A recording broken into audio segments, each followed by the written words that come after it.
Greetings. We continue today our study of the book of Revelation. We begin today in chapter 20.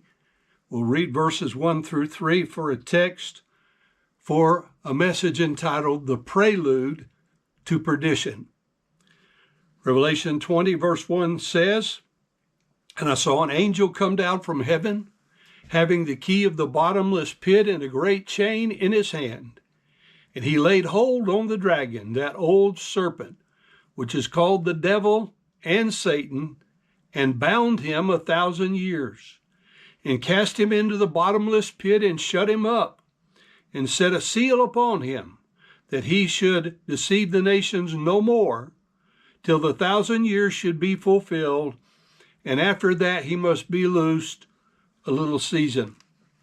The one identified as the dragon, that old serpent, which is the devil and Satan, in Revelation 20 and verse 3, is sent into perdition with the beast and the false prophet, as previously stated in chapter 17, verses 8 and 11.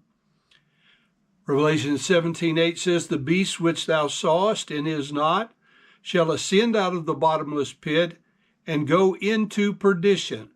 This is Strong's number 684.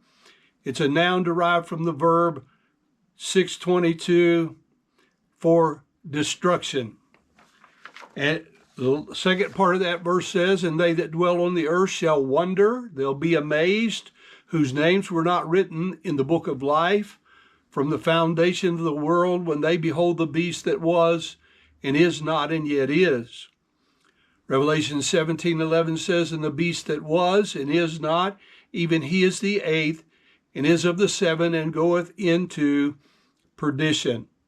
So we'll begin with a word study of this word, perdition. It's used 19 times in the New Testament. Besides Revelation 17:8 and 10, this word is translated by the word perdition in the following passages. It's used to describe Judas Iscariot in John chapter 17 and verse number 21. "While I was with them in the world, I kept them in my name. Those that thou gavest me have I kept, and none of them is lost, but the son of perdition, that the scripture might be fulfilled." In Philippians 1:28, it says, "And in nothing terrified by your adversary, which is to them an evident token of perdition, but to you of salvation and that of God."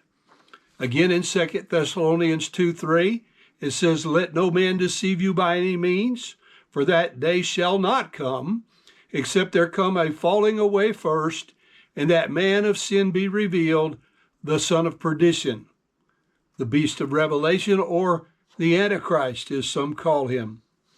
1 Timothy 6:9 says, "But they that will, that desire to be rich, fall into temptation and a snare, into many foolish and hurtful lusts, which drown men in destruction and perdition."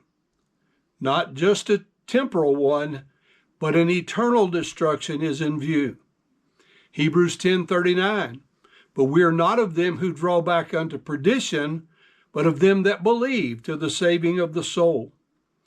In 2 Peter 3:7, "But the heavens and the earth, which are now by the same word, are kept in store, reserved unto fire against the day of judgment and perdition, the destruction of ungodly men." Since the beast and the false prophet were cast into the lake of fire, burning with brimstone in Revelation 19:20, then certainly this is the same place of perdition, which is the destiny of the devil in Revelation 23.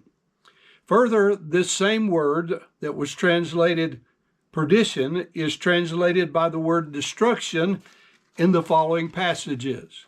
Matthew 7:13, in the Sermon on the Mount, Jesus warned, "Enter ye in at the strait gate, for wide is the gate, and broad is the way that leadeth to destruction, to perdition, and many there be which go in thereat."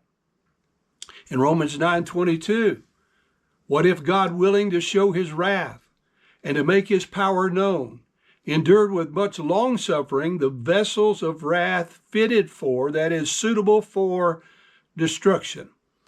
And the word suitable there means to put a thing in its proper place. Philippians 3:19, whose end is destruction, whose God is their belly, and whose glory is in their shame, who mind earthly things. 2 Peter chapter 2, verse 1.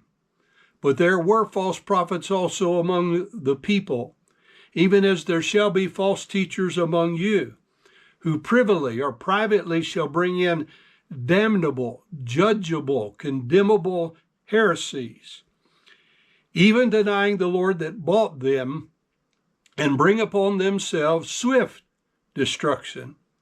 And finally, 2 Peter 3:16, as also in all his epistles, speaking in them of these things in which are some things hard to understand, which they that are unlearned and unstable wrest, as they do also the other scriptures unto their own destruction.